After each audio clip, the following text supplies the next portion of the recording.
Today's session is chapter 8, where David Graeber sketches out the differences between credit arrangements and bullion arrangements. And up to this point, he's been building an argument about the moral confusion that arises about the debts that we as people owe to one another, and that's a difficult thing to quantify, and yet we have created a system where it is now quantified, and those quantifications are imposed on us by violence, and ultimately systems that come to naturalize commodity exchange and market relations, and that is not inevitable, yet that is the way that we have come to organize ourselves. That kind of organization, not only is it not inevitable, but it has a history that precedes it, and he looks at a greater span of history to try to identify what patterns can be seen over time. And the most prevalent pattern that he finds is an ongoing shift between credit arrangements and bullion arrangements, at least in places. There are parts of the world where these arrangements don't exist, where they've not played out the way they have, that now give us institutions like the World Bank. He's already, up to this point in the previous 7 chapters, he's already showed how other societies outside of so-called modern society have negotiated these issues. So he's now turning to a history of money, where really this is the first historical chapter, and he goes to the beginnings of Mesopotamia to chart the flows between credit arrangements, bullion arrangements, and how these patterns have come to shape society. So this leads him to going back to a history of coinage. And when you look globally, there are 3 places where coinage appeared simultaneously, roughly simultaneously: the Aegean, India, and China. And so he starts with a global perspective that asks, why did bullion develop simultaneously? Why did it develop alongside monotheism? And is there a scholarly literature that pays attention to this? And he ends up in the next 2 chapters formulating his answers to those questions. So the pattern that is going to overlap with the rise of bullion is one of enslavement, coinage, and then eventually a millenarial movement, or a jubilee, or a revolution, or some kind of mass event that then brings about, it could be the collapse of an empire, the overthrow of a king, the debts being wiped clean by the gods, and a new period of credit arrangements, and that this plays out over history. So the historical section is now going to have a chronology to it that is recognizable to historians of the so-called modern world, because the conventional history is civilization begins with Mesopotamia, and what he's ultimately going to be able to argue and then develop in elaborate detail in Dawn of Everything is that we Western society have a flawed idea of civilization that really is one of violence and enslavement. And until we can acknowledge that and reason through that, we aren't really living, we're living intellectually shackled.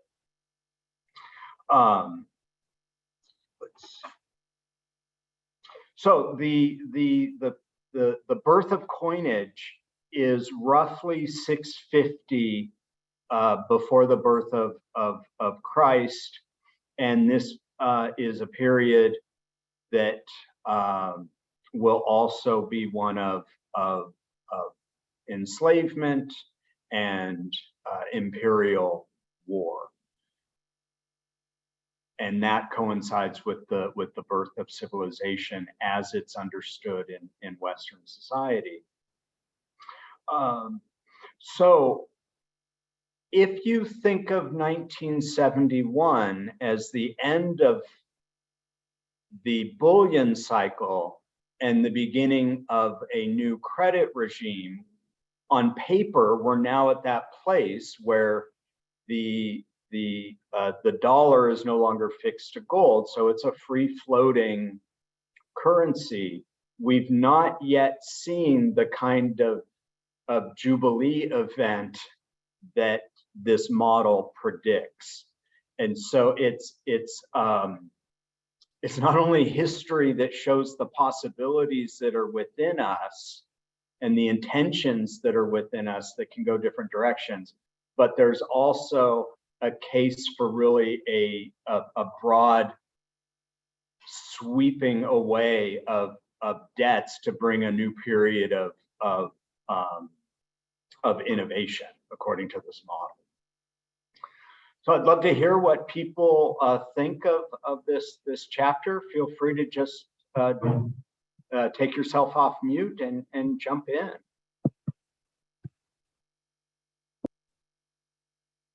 I had one thought. Is it just like, so there's a connection between war and coinage because you pay for the soldiers and whatnot. So is it just like the, I guess, global, whatever, coincidence of lots of war being driven by groups of people that kind of drive these cycles? Is it the war, periods of war, and then periods of people kind of recovering from that and realizing it's a bad thing, and then maybe losing remembrance of that and then coming back to that? Is that kind of like what drives all this in the end, was the thought, one thought I was having? Yeah, I think the hope is that if you think of what war requires, it requires soldiers, and that soon enough there will be enough people who refuse to engage in these imperial exploits because they see that it just doesn't get us anywhere as a people. In Dawn of Everything, they ask, the two Davids, is violence inevitable? And they don't give a hard answer. They just say that there have been periods of thousands of years where evidence of violence is not in the archaeological record. And so I think that's sort of what the implication is.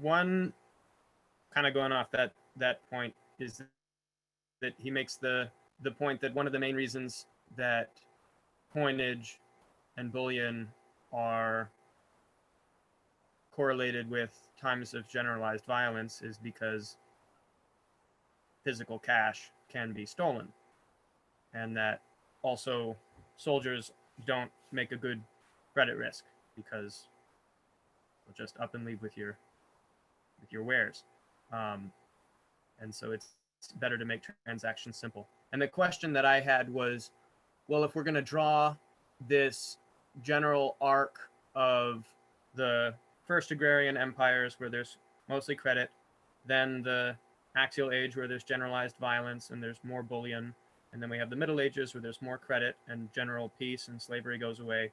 Then we have the age of capitalist empires and we're back to bullion and war and slavery. And now we're in this new phase. The violence hasn't gone away.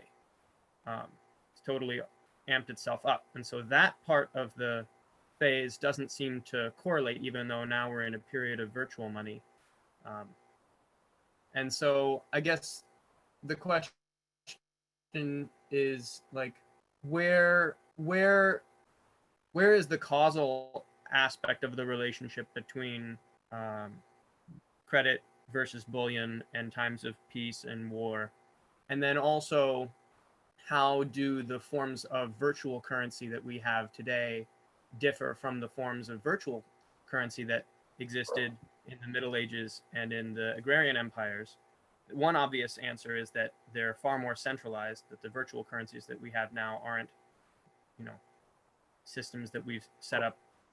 We're not just passing clay tablets back and forth, or keeping tallies with our local tavern keepers or whatever. So that might be one answer. Anyway, those are some questions I had. Can I answer?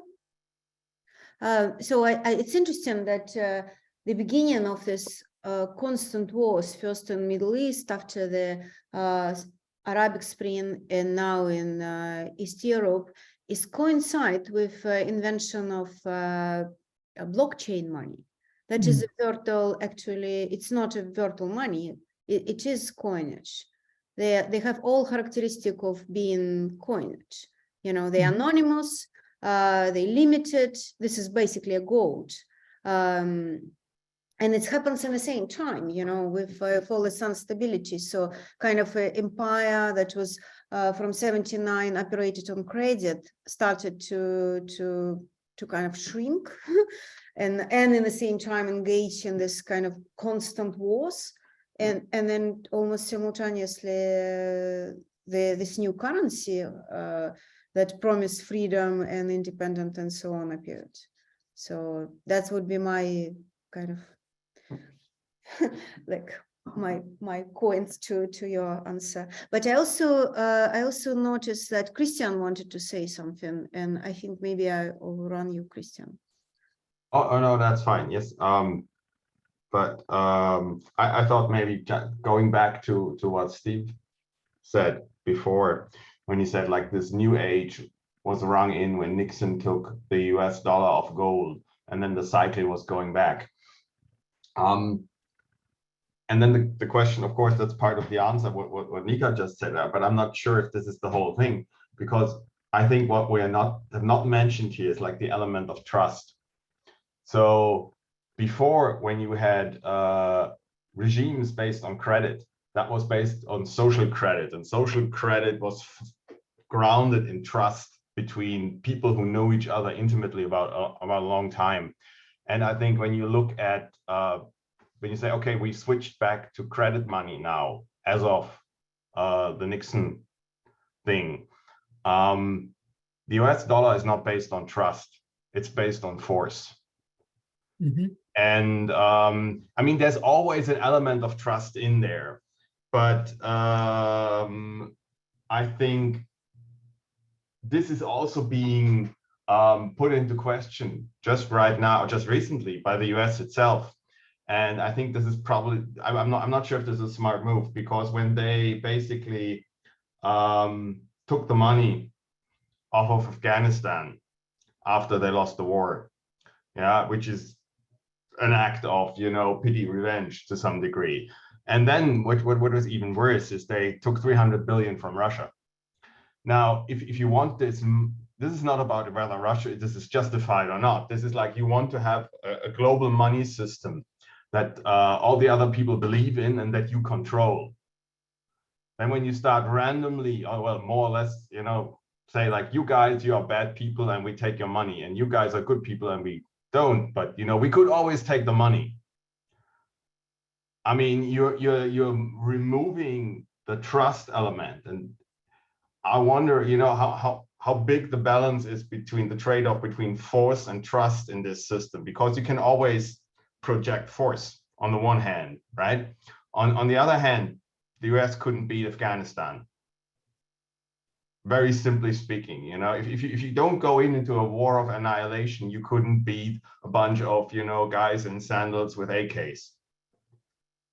And so it's a big question. How much do people trust in the system? And if you're like some kind of a tyrant or some kind of a dictator, and you're currently in the good graces of the United States, and you've accumulated like, I don't know, a couple billion in your private accounts that are floating around this virtual system, which is mostly controlled by the US. And then you see what happens to the money of the Russians, you see what happens to the money that's of the Afghans. I mean, you're starting to doubt things, right? Because Saddam Hussein used to be in the good graces of the US for quite a long time. I mean, they gave him chemical weapons, you know, to throw at Iran. And at some point, it wasn't convenient anymore. I mean, these allegiances can shift quickly. And once you divorce your system of trust, once you take out the element of trust, I wonder if this is what is basically needed to complete the transition, right? Because if it's only force, then at some point it'll blow apart, maybe. I mean, this is just a theory. I'm just, yeah, that's it. That's basically my thought on this. In response to both what you just said, Christian, and what you said, Nika, the connection there is the virtual money that we've had that's centrally controlled. Like the key point that David Graeber makes here is that the distinctive distinguishing factor between credit and bullion is that bullion can be stolen. Well, the point you just made, Christian, is that this centrally controlled virtual money can be stolen, and that the point one thing that it makes blockchain distinct from coinage is that blockchain can't be stolen. So there's, I don't know, I find that kind of interesting. It looks maybe, like Steve. Maybe you made a facial expression, so maybe there's a technical thing that I'm not aware of, but. I mean, you know, like all these Steven exchanges got has hacked his over hand the up. last couple of years, right? And the money, you know, the Bitcoins got stolen like by the thousands. I mean, this has been well publicized, I think. Sorry, I just see Steven's got his hand up. I think he wants to say something too. Yeah, thank you. So just a couple of things. I really like the notion of thinking about Bitcoin as coinage in the ways that Nika mentioned. And I was going to talk about the issues around trust. The only thing I think Christian did a great job of that. The only thing that I would add to that is that the two times in which we saw a huge increase in the use of coinage in the axial age and in the capitalist empire followed periods of social breakdowns, right? So we have the collapse of the Bronze Age that David talks about later on, I guess. And then we have the rise of the axial empires. Again, it has to, there's this great decrease in trust that I think is part of that flow.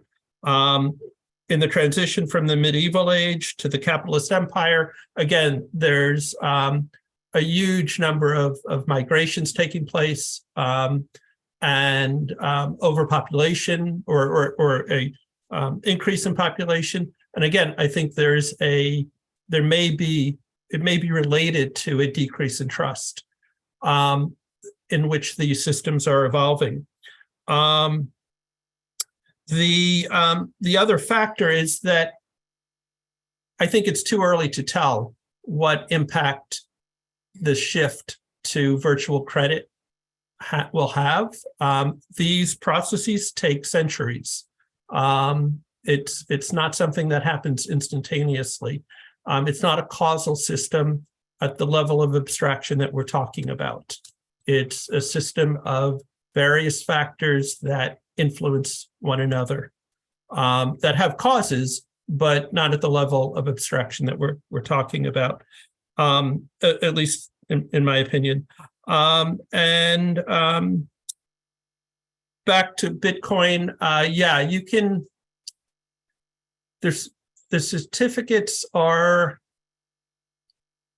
there are ways to hack the system. The certificates are very hard to steal unless you can break the crypto, but there are ways to interfere with the process that make it very difficult to manage what's going on. So it can be disrupted as opposed to necessarily stolen.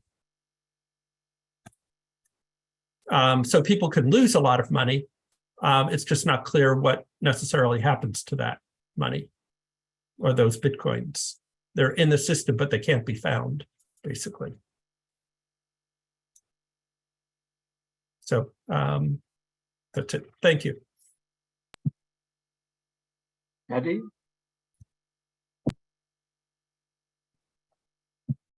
Eddie, you have your hand up?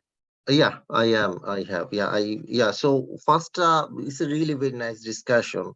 And one thing was really interesting of Nika mentioning that Bitcoin is actually like coin, which was very interesting. So it's a nice observation, and we should remember that. Now one thing is that I think that what we are actually having a problem here is that, so from 1971, from now, it's like about how many, 50 years? Yeah, we're talking about. So now we should be really very careful about this matter. I think this is what David was arguing in the dawn of everything, that we should not be generalizing. Like with reference to agricultural evolution, mentioned that it happened, like it took about 1,000 years.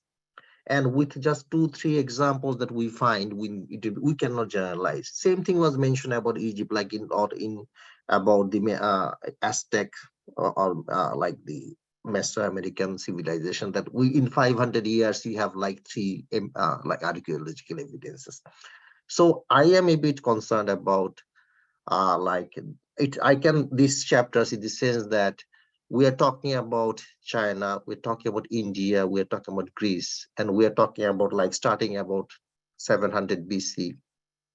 And to what extent those countries were connected. And it's talking about making some sweeping statement for about 1,000 years. We're talking about Excel age. It's 1,000 years according to David's definition. So like explanation before that, yeah. And it is I think that we should be a bit careful about this, to what extent we really can, like from insights that we can get from there, then we can apply to our current 50 years of time. But I think this chapter we can read as the possibility of things that can happen. So that's one of the things. And I also am a bit concerned about one of the things, that this, even we are talking about only gold. Now, how about other forms of currency, like say, like seashells and other salt and other things? What was the role of those in those period? So if there's no like comparison like that, so it is a bit of, to what extent actually they had some roles played in those period. One last thing is actually out of my interest, why it is always gold? Why not other things that was like used as coin, gold and silver? Why not other things? Like, so it's the king is making gold coins and giving it to the soldiers, and soldiers are using them to buy like things from other people, okay, or by force or in other forms trying to get things from other people. So the kings could always do that with other things.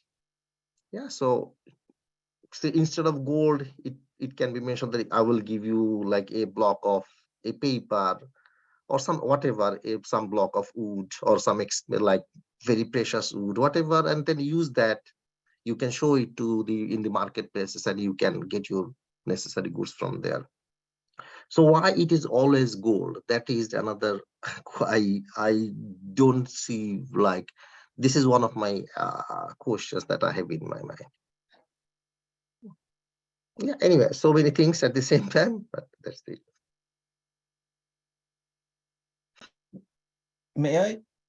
Mandy, actually, Sure. I think I have something to follow up on what you said. It's just by chance that it actually fits in with your question. And there's another, at the same time that I discovered David Graeber, I discovered another great thinker of our generation, if you want to say it that way, which is the writings of Václav Smil.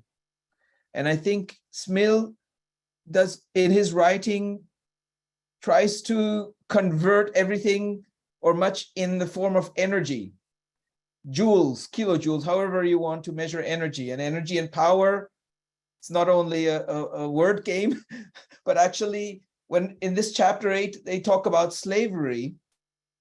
And what is a slave is actually can also be looked upon as a source of energy to perform a task.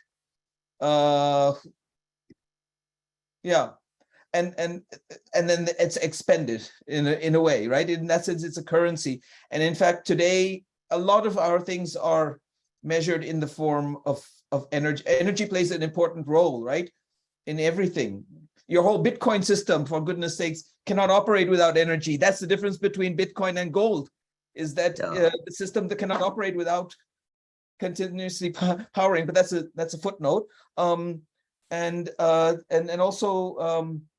So I think if one converts everything into a joule or some other form of measuring energy, then you have maybe an answer to your question. It's just not done. And two other things. So here he talks about slavery of humans, right? But if you look about the enslavement of all animals or all living creatures, they are also generating energy or have an energy resource in a way. And that's kind of dissipating now because we were replacing maybe a horse cart with a combustion engine, for example. But we're not doing it so much in our food, using animals for food resources. But that's changing over time. And the other thing I wanted to mention, I've just by chance checked it out. If you look at there's a Wikipedia page which lists when slavery was abolished in different countries. I think it's very similar. The Ottomans and then the Saudis were, I think, in the 1960s, were one of the last societies. So actually, there's a similarity between, let's say, the abolition of human slavery at a global scale and the introduction of removal of the gold standard. I don't know if it's just a mere coincidence. No. It's happening around the same era as well. See, just because I just need to jump in. So can you share the name of the person that you mentioned? Like, so I will be looking at it. And one last thing is that I am working on a paper on money. I'm writing about money specifically. So the paper is almost finished. So I'm very close to what you mentioned about energy. Okay, so exactly I have, so it's what I'm writing is, it can be written like also energy. This is exactly very close to what you mentioned. Mm-hmm. So I would be sharing the paper once it is finished. Okay. Look forward to that. Yeah.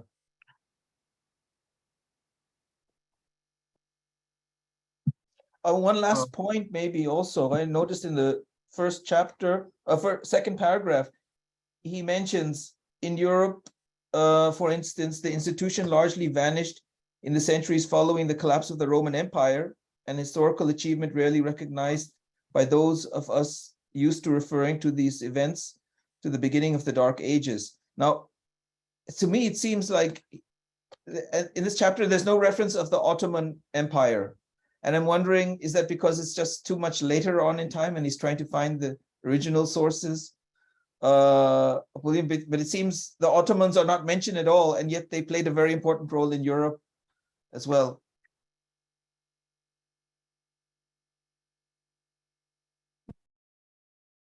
I can give a quick answer to that. You know, the Ottomans will appear later on. One of the arguments he'll make is that the Ottoman Empire, it did not have the same kind of fusion of a bureaucratic regime, a state, a sovereignty, and markets. And so religious rule was held through clerics, and those clerics were historically apart from those who controlled the markets. And so the kind of fusion that happened in bourgeois society, bourgeois rule of law, was refused by the Ottomans over time because of an awareness of the dangers of usury that can happen when you fuse violence and debt. I don't know who was next, Peter or Laure. So how about we go with Laure?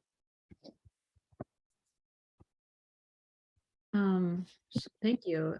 Yeah, one thing that I just observed for myself in reading this, this is a very short chapter, relatively, and I thought that perhaps the reason for that was because there is this very, very important underlying point about slavery.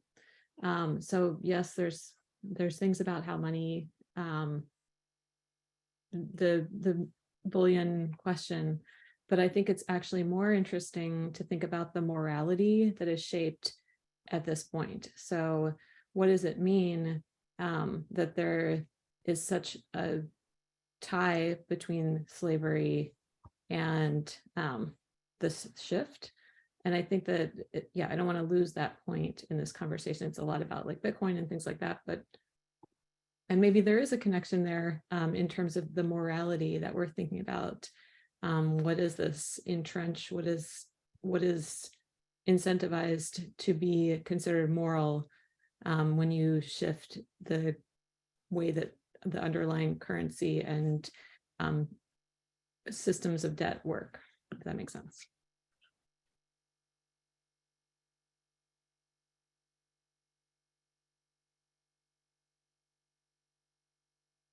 I'll jump in. I feel like there is sort of a causal relationship that between the slavery question and what Joseph was saying about the fact that coinage can be stolen. And I think that there's a key feature of coinage and money systems in general, including post-Nixon US money, in the fact that the US remained dominant, so that it was not really virtual in the sense that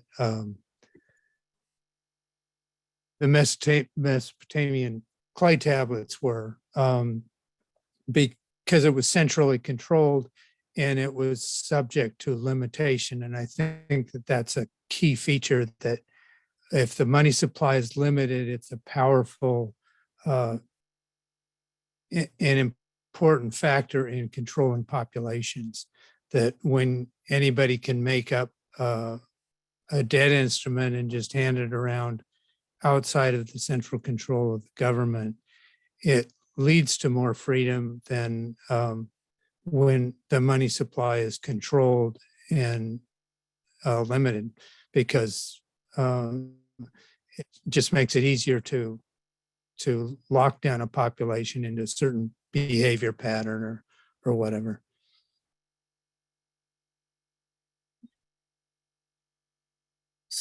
I wanted to just respond to the question about why gold, and also tie it back to what Laure was mentioning around slavery. So the reason for gold is similar to the reason for Bitcoin. Bitcoin is Bitcoins are the solution to a very hard mathematical problem that just takes time and energy, which we brought up before, to pinpoint. And in the same way, gold or silver is very hard to mine. It's a rare element. or at least a rare material, I should say, and it's hard to fake. You can try, but there are tests and so forth that were well known around weights. And so it becomes a very good way of trying to quantify value, which brings us back, I think, to the issue of slavery. As David mentions over and over again, and it's entirely correct, humans are unique. There is no quantification that's possible for the value of a human life. And so what's happening here is that it's very hard to qualify, as we talked about at the beginning, the difficulty of qualification. And so money becomes, currency becomes a way of quantifying life, which is clearly immoral. It's kind of the ultimate immorality. It's a quantification of something that is inherently unquantifiable.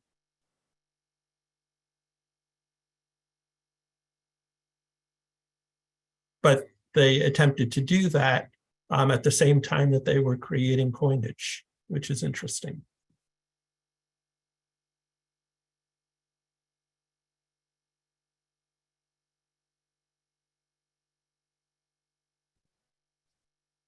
Joseph? Thank you. I wanted to go off of the same sentence that Sid read, the second paragraph of this chapter. There's a footnote there, and I think that the footnote is actually supposed to go on the next sentence. I'm not sure, but the next sentence says, no one is quite sure how it happened, it being the fact that slavery disappeared after the collapse of the Roman Empire. And the footnote here is fascinating, and I do not understand it. It reads, one of the few authors I know who's confronted the question head-on is Pierre Doques, 1979, who makes a convincing statement that it has to do with the power of the state. At least slavery as an institution was briefly revived under the Carolingian Empire and then vanished again afterward. Now, this part I don't understand.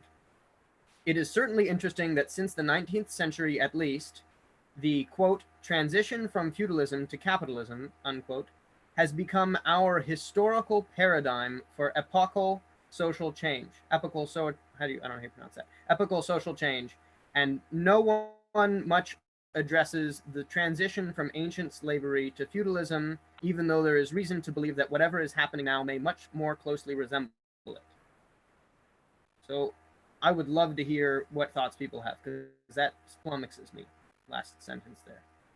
And what page is that again? This is in the footnotes on 432. It's footnote number 2. At least in the edition that I have. Yeah, in my edition, it's page 424. I'll offer some thoughts on that. So the dominant paradigm in history is the split between the modern world and the ancient world. And so all historians, even today, although it's slowly changing, I was asked when I entered the PhD program, am I going to be a modernist or am I going to be a pre-modernist?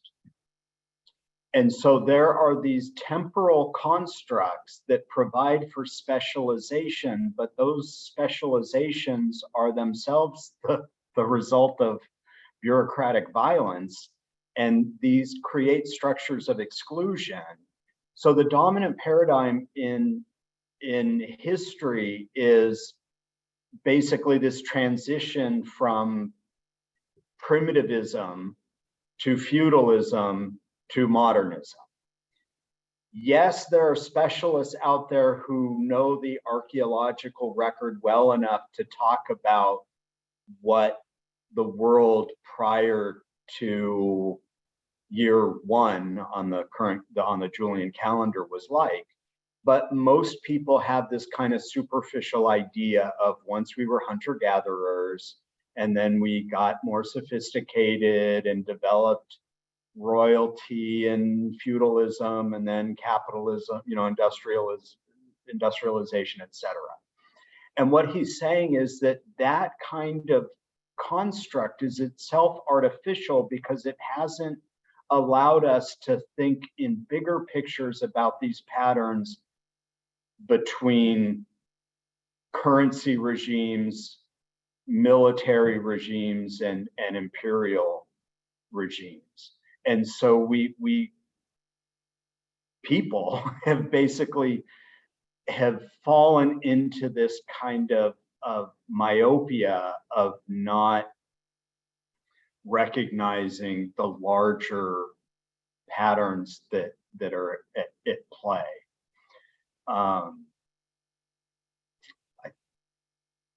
Does that answer or help?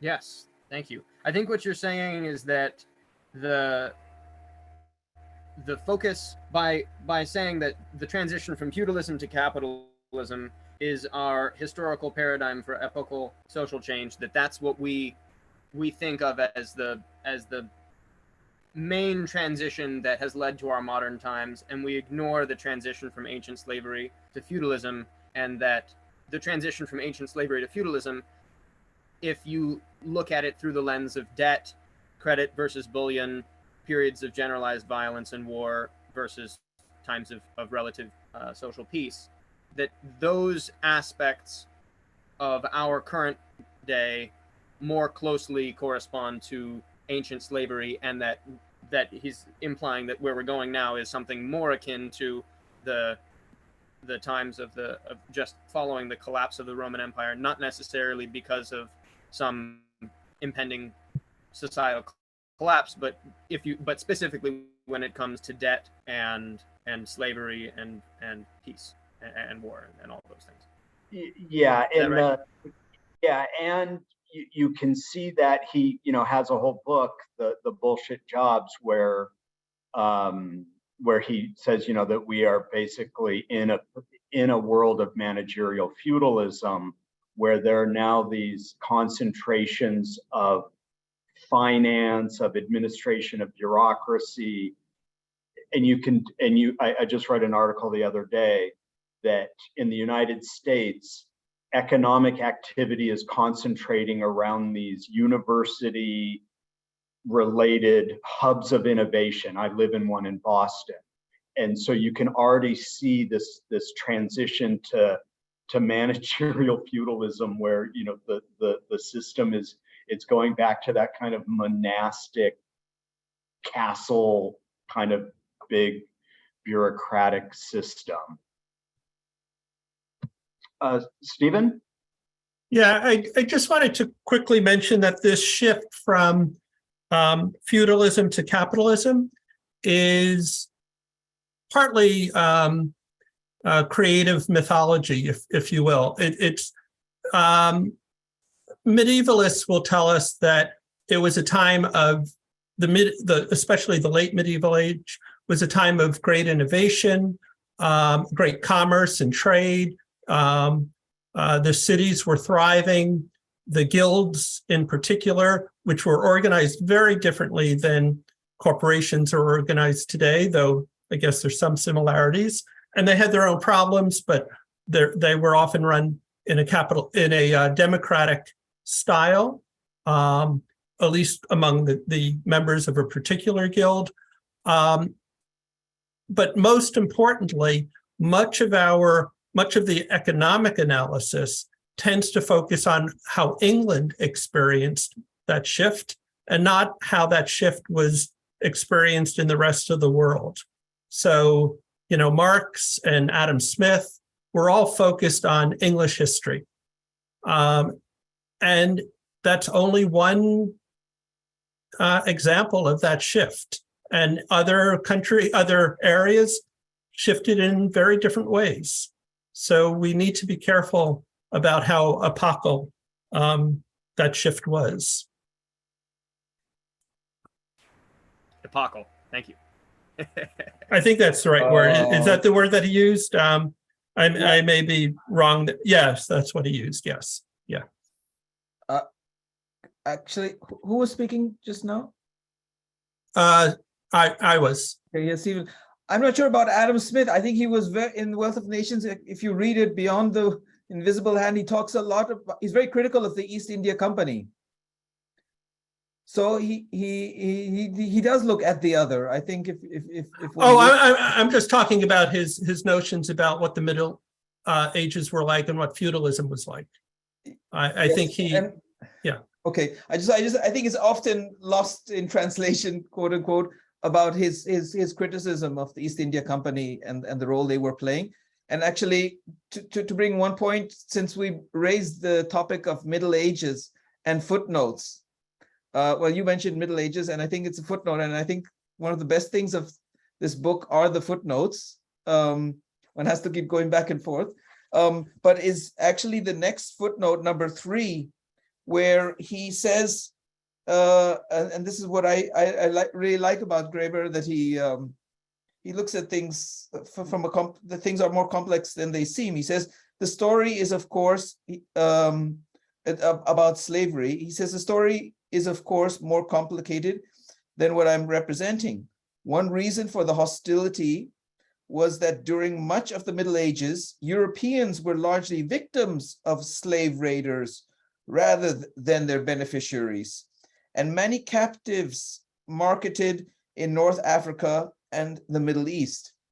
I think this is it's a footnote and it's not mentioned, but I think it's very valid, and it shows, I think, that as a historian, things are much more complex and things get lost due to other narratives where things are more dominant. But during the Middle Ages, Europe were also victims of slavery. Yeah.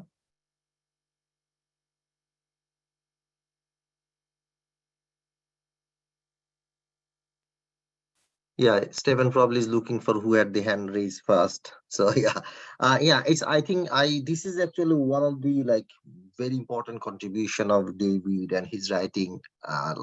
Is that he's offering a new perspective, and we used to see things like in a Western way, in the sense that we have slavery, then feudalism, then capitalism, and which is not probably not the case, and he's actually showing us that there can be other possibilities. That's one of the strengths of his writing. And one of the things actually we have talked about is the Nietzsche's primordial. Nietzsche's is the original sin. Yeah. So because of my religious background, yeah, and which is Muslim, and which there was a sin, but you don't have to repent. Okay, so this if for there's no repentation, you are not repenting for that sin. So this is because that's my now if the Renaissance and then the capitalistic order, we now know about this, that the Adam Smith was influenced by Ibn Khaldun. I don't know what is how it is said in one of the Spanish Muslim thinkers at that time, like in 14th century. I don't know how it is said. Is anyway, so forget it. Ibn Khaldun is the name. So Ibn Khaldun's writing was influencing Adam Smith. Okay, so you can find some writings there. So surely Ibn Khaldun had no sense of repentation, original sin. Okay, because that is not in Muslim faith. From my personal experience, I know about it. I know about the sin, but we're not repenting for that. Okay, no way. Now, so then Adam Smith is actually not following that. Adam Smith, when he's writing, and capitalism is developing from that thought of. So then we don't really are following the sin anymore. So then capitalism really has no origin in the idea of the primordial sin, original sin. Okay, so we can see that the whole intellectual project, which is focusing on the idea of the sin and the repentation, on that, it becomes completely invalid if we follow that historical process. But the important key point is the existence of Ibn Khaldun. So it is not coming from, it is coming from Ibn Khaldun. So once we have that historical underpinning, then the story that we are telling, that becomes invalid, no longer really sensible. So I think this is what Graeber is doing, that Graeber is throwing possibilities after possibilities that we can read the history in a different way. And that's really an amazing contribution. By the way, also Graeber mentioned about Islamic, like in that time, like in 9th century, actually, Islamic world had kind of a free market economy at that time, he mentioned.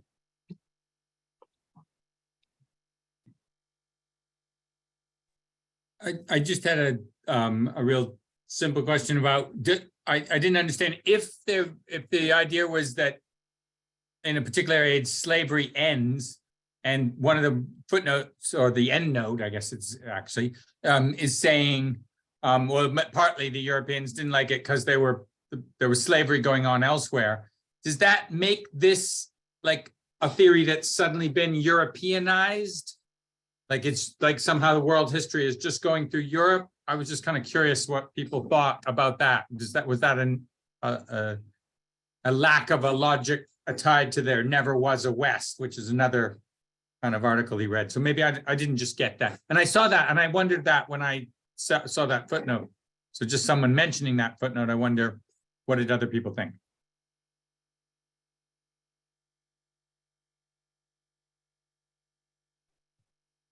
Christian. Yeah, I was wanting to, sorry, to jump back really quickly. I think the point is really important when you say, like, we look at this as the epochal change because it was in England and Marx was writing about it, and Adam Smith, and there were other things going on at the same time.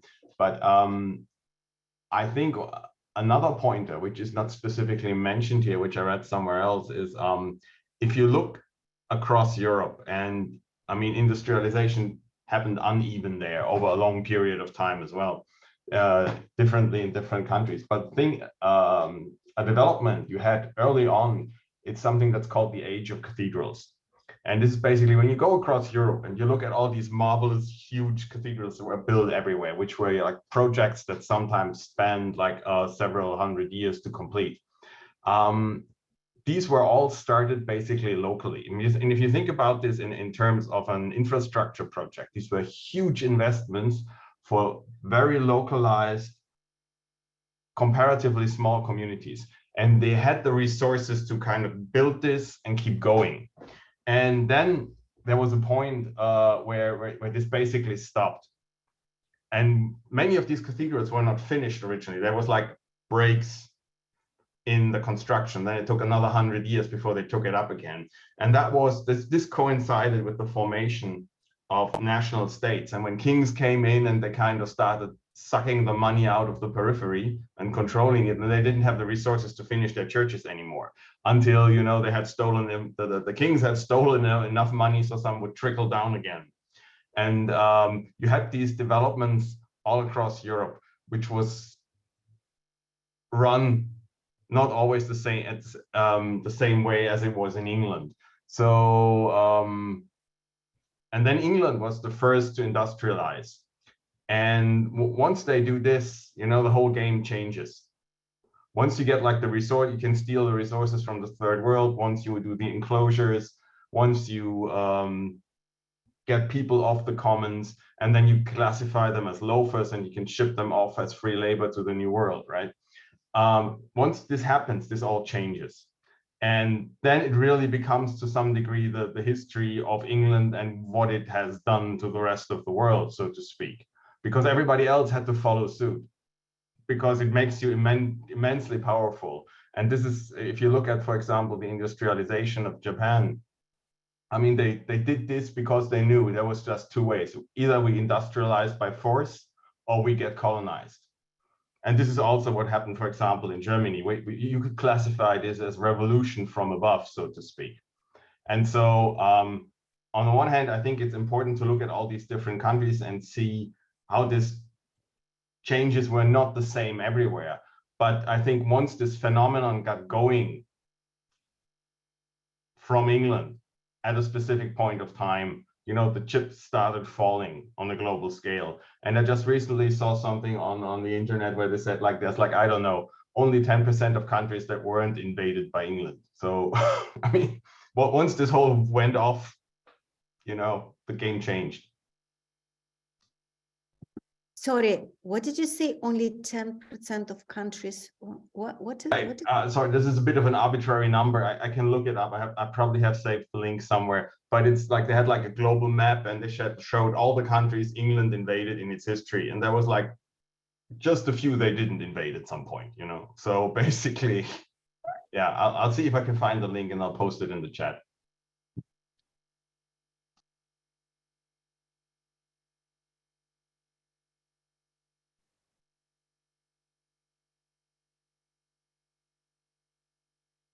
I just put the link in the chat. It's an article from The Atlantic. It has to do with the number of countries. And so I actually haven't read the article, but based on the way that they seem to do it, you know, if you go by numbers of countries, still that's, there's no disputing how much they have invaded. I see that it's 10 after 4, so I want to be conscious of the time. Again, this has been a great discussion. So we'll meet again in 2 weeks' time, and we'll take up the dawn of the axial age, where the rise of coinage, of metal-based bullion currency and monotheism come together to create some interesting shifts in history. So look forward to seeing all of you. Have a great next 2 weeks, and see you again at the next one. Take care, everyone. Thank you. Bye, everyone. Bye-bye. Thank you.